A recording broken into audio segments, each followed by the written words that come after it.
heard a story about an old store clerk, and as you'd expect, the man really knew his store. He kept it clean, and he knew what was in stock, and he worked very hard to make sure that his money was in order. But here's the interesting thing. The store clerk was blind, and he would regularly get these dishonest customers in his store who would hand him something like a $1 bill and tell him that it was a 20. But what they didn't know is that he could feel the difference in the ink, and he would take the money, rub his thumb over the corner of the bill, and inform them, "I'm sorry, you must have given me the wrong bill by mistake. This is a 1. See, he had learned to tell the difference between what is right and what is wrong. And we're going to take a look at a story where some very educated and probably well-meaning people lost sight of what was right and wrong, and how we can learn to not fall into that same trap.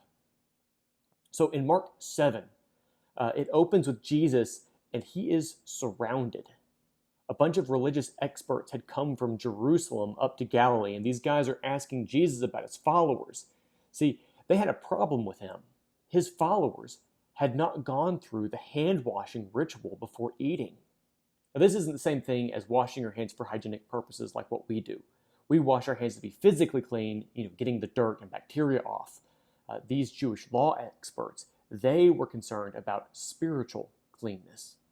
Their tradition was based on the idea that coming into contact with anything ritually unclean or polluted would make you unclean or polluted. And there are a lot of these kinds of rules in Leviticus 11 through 15.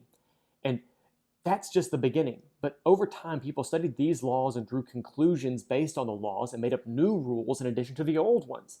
But they didn't even stop there with just those traditions over ritual cleanness. They went on to other laws and came up with even more rules based on those.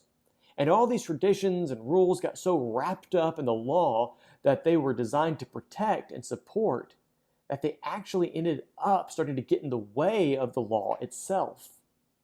And Jesus calls them on this. And he does it by using scripture. Quoting from Isaiah, he says, "This people honors me with their lips, but their hearts are far from me."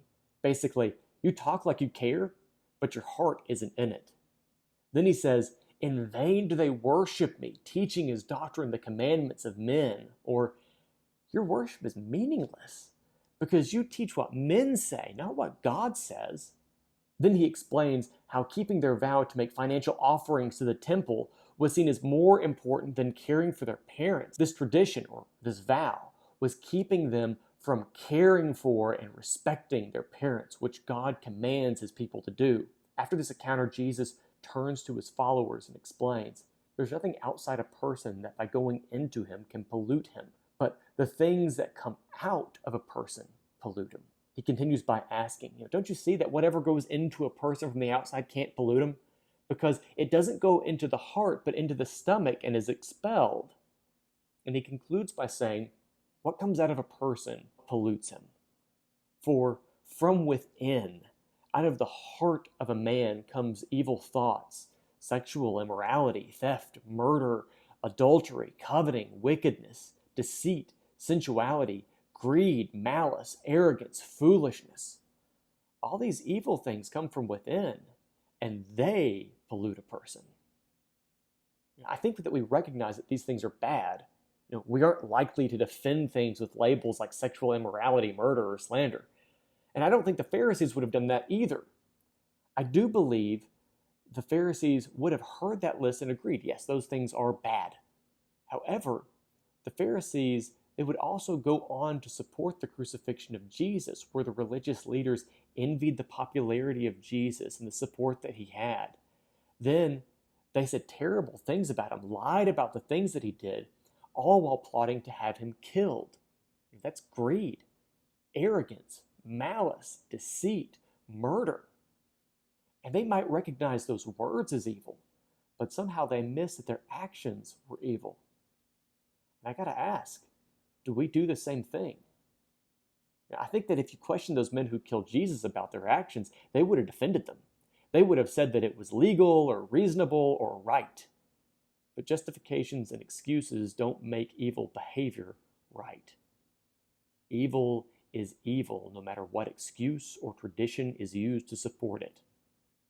Let's take a serious look in the mirror.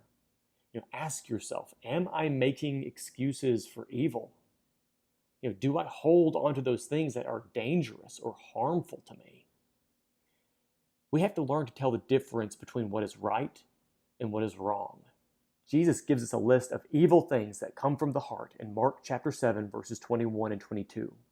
I want you to write those down and give an example of what each of those things looks like, and then write down or discuss the kinds of excuses people give to defend them. If we are going to learn to fight against evil, then we have to learn to recognize it and how it's defended.